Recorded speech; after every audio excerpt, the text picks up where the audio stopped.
Welcome back to the Michael Cohen Show on our continued journey to 250,000 subscribers. Now we're about 4,000 shy, so hit subscribe, watch it, and most importantly, share with your friends because there's so much going on and so much more is going to be going on. So why not hear from somebody who actually knows what they're talking about?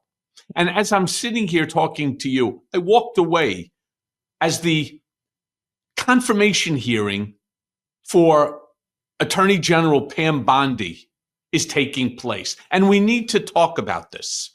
And I want to start by showing you a clip of Senator Dick Durbin, who's the Judiciary Committee, the ranking member, he's the Democrat, saying that Pam Bondi may actually have the qualifications, but in order to make him feel comfortable, to give him the requisite need to turn around and to give her a yes at that confirmation, that she must be prepared and she must say so, that she is prepared to say no to Donald Trump if in fact that he gives her a directive that is either unlawful, unconstitutional, or that she disagrees with. Play that clip. You had asked about the independence of Pam Bondi.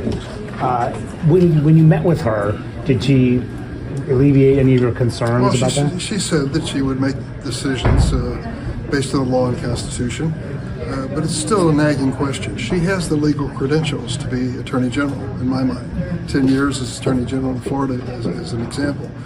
Some of her decisions will raise questions at the hearing. But the bigger question is she prepared to risk her job as Attorney General to say no to Donald Trump? Two of his attorneys general who said no were fired on the spot. I mean, it's pretty obvious he exalts loyalty, and she has to tell us that she's going to hold the law and the Constitution above the president. Is there anything that would compel you to support her confirmation? Well, I'm not coming in here with a prejudice against her in any respect. But I do think that's a legitimate question based on what happened in Donald Trump's first term.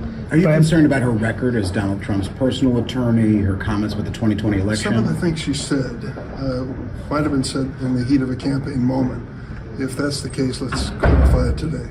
But did she, when you met with her and you asked her, how did she respond when you asked her? Well, she gave an answer, but not what I was looking for. So we'll find out if she does it a little better today. Okay? Thank you, sir. Yeah, dangerous, right?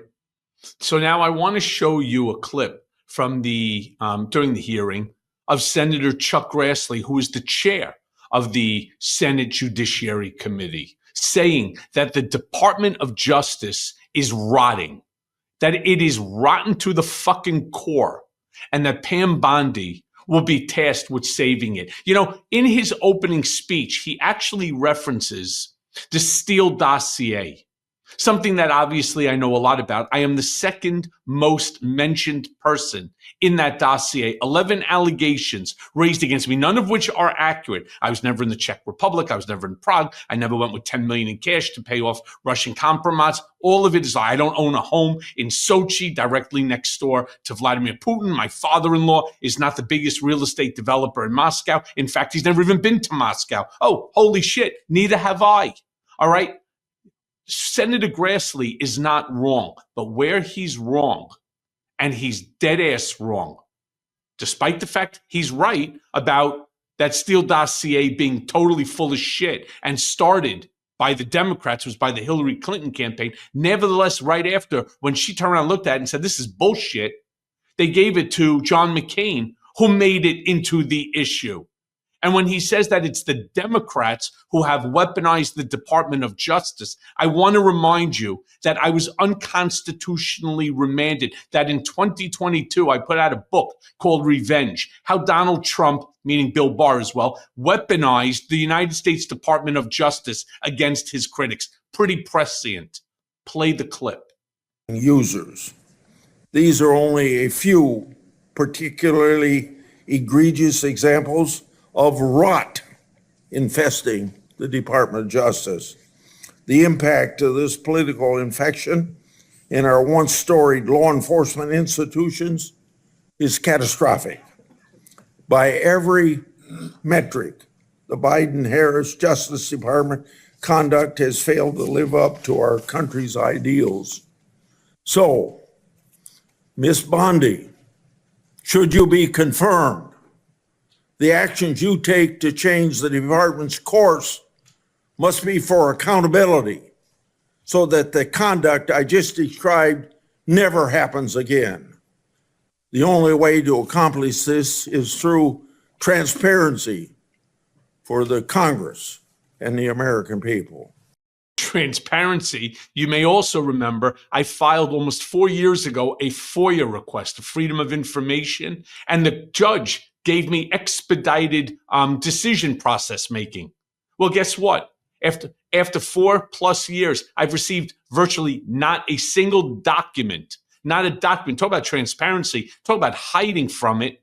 Yeah, that's exactly what they're doing. So Grassley, I'm 100% with you. Let's see transparency. And I pray to God that Pam Bondi will be able to fix what I also acknowledge is a broken, is a rotted fucking Department of Justice. Because I don't believe that there's justice in America. We're a country of laws, but I think there is no justice in this country. And one of the things that concerns me is, of course, and I had a chance to meet Pam Bondi several times.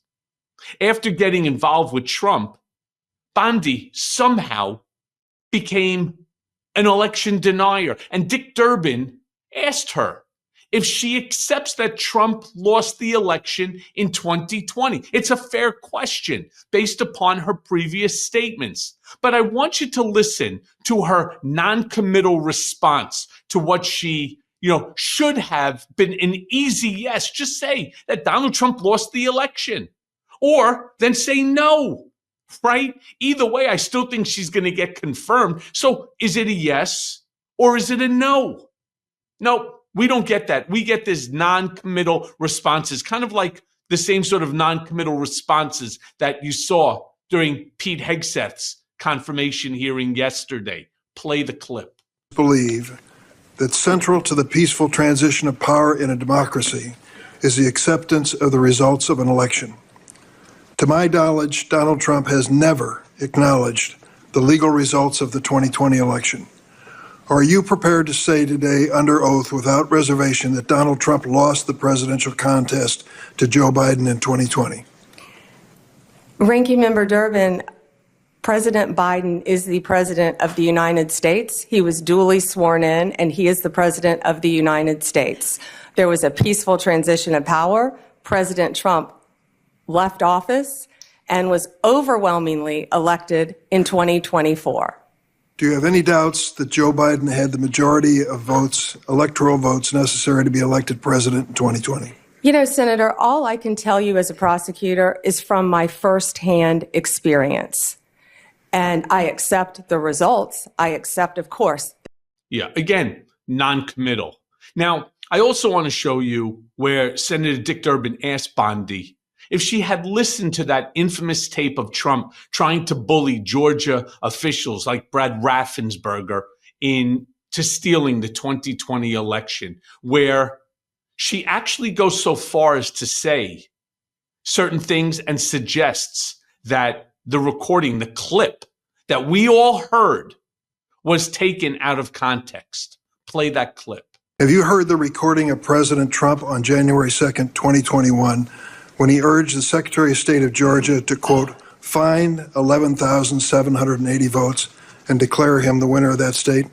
No, I've heard about it through clips, but no, Senator, I've not heard it. What was your reaction to President Trump making that call? I would have to listen to the tape, Senator.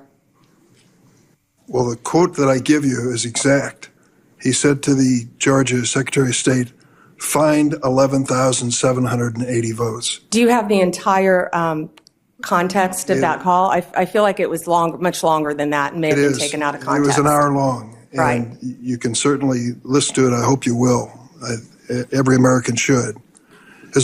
I think every American has actually heard that tape on the news. I find it hard to believe. But then again, this is what we're going to be dealing with, which is why I say, make sure you share this with your friends. Help us to keep growing the community so that we could ensure that when things go the wrong way, We're going to be there in order to discuss it, in order to do something about it.